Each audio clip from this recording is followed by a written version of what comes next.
Donc aujourd'hui on va parler de la nouveauté sur Final Cut qui s'appelle Suivi, qui est donc sur la toute nouvelle version 10.6. Donc je vais vous montrer une petite vidéo qui est tirée de la web série. On va essayer de traquer le masque et je vous mets donc en haut à droite le lien vers la web série. Et je vous dis à tout de suite. C'est bon pour moi.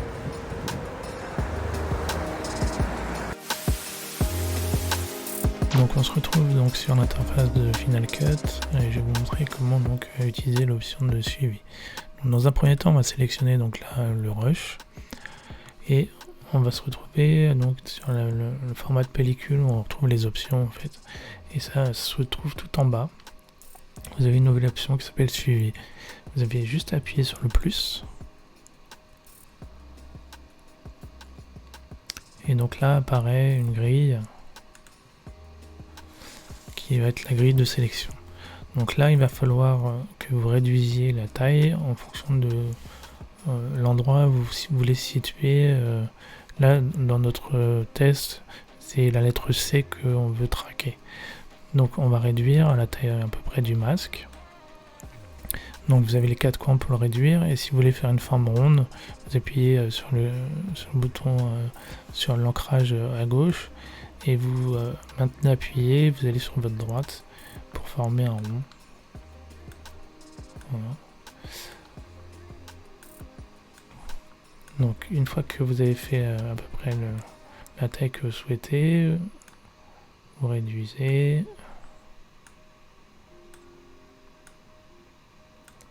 Il faut que ça prenne l'entièreté des lettres et le masque également. On se met au début de la piste.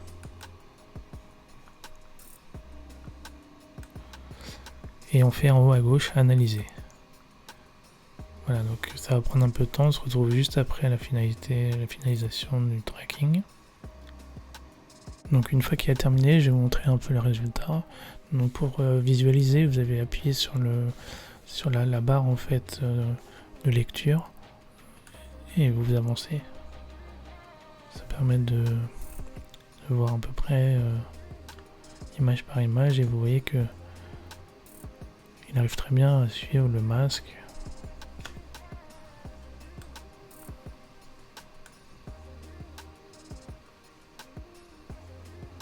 Voilà. Donc c'est comme ça qu'il faut faire pour visualiser. Il faut bouger en fait cette barre et vous voyez. Parce que si vous faites lecture, il n'affiche pas le résultat. Voilà. Donc une fois que vous avez que l'objet a bien été traqué, il va falloir s'occuper du texte. Donc on va aller dans le menu texte en haut, on va sélectionner un objet 3D personnalisé. On prend la taille du rush, donc on va le réduire. On modifie son texte.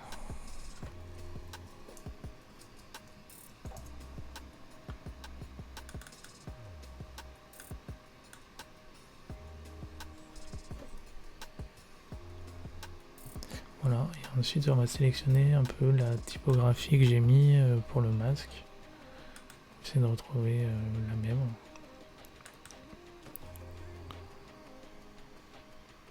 Voilà. Donc une fois qu'on a sélectionné la typo, on la réduit. On essaie que ça colle un peu à la taille du texte.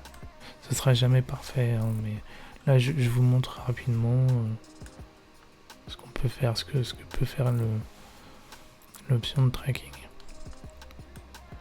Voilà, donc bon, ensuite il faudrait faire une rotation. Je l'ai fait pour le précédent, mais ça va être trop long. Là je vais vraiment vous montrer comment on associe le tracking au lettrage.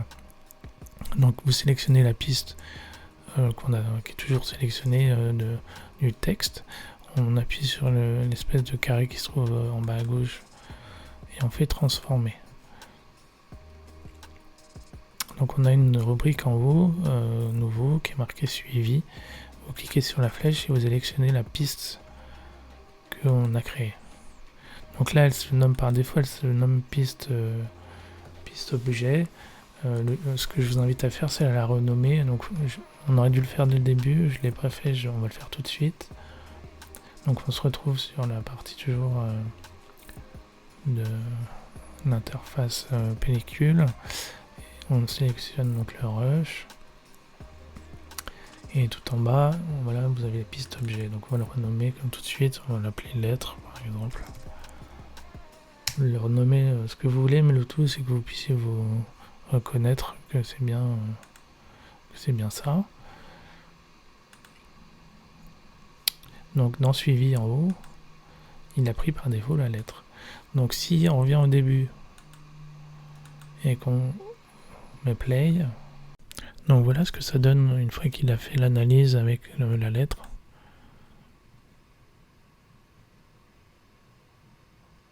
Je trouve que c'est assez bien fait en fait.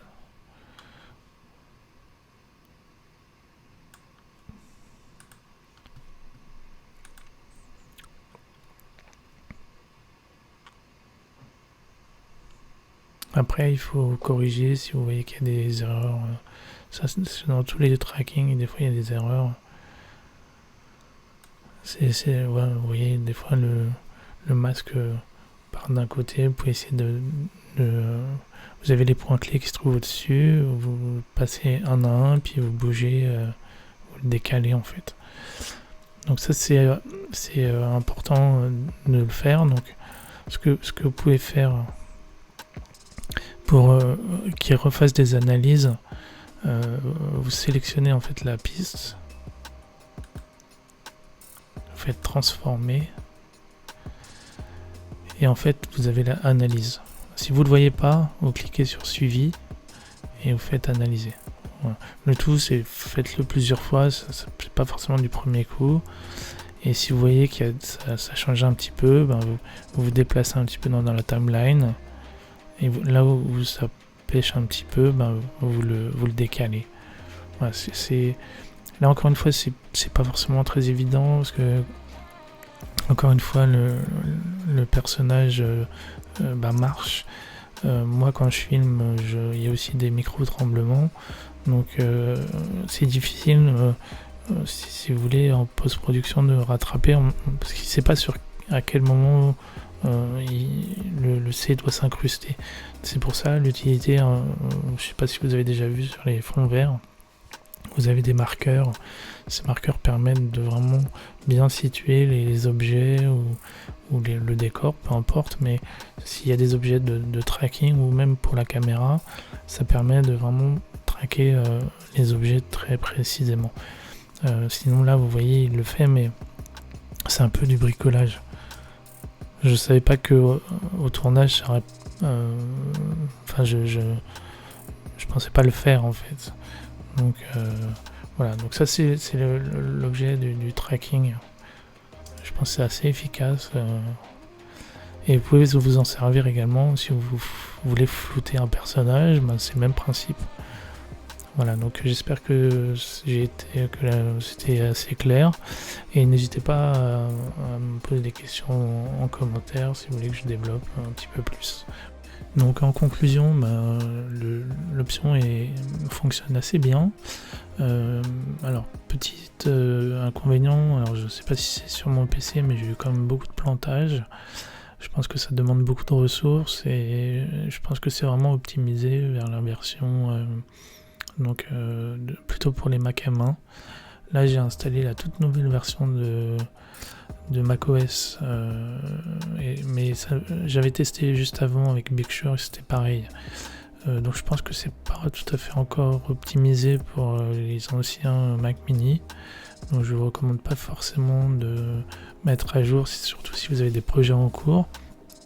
En tout cas, le test est fonctionnel, ça fonctionne bien, à part justement les petites lenteurs et des petits plantages que j'ai eu. J'espère qu'ils vont corriger ça, mais en tout cas c'est prometteur. Voilà, donc je vous dis à très bientôt, j'espère que la vidéo vous a plu et n'hésitez pas à liker, à partager ou à vous abonner. Et puis je vous dis à très bientôt sur cette chaîne.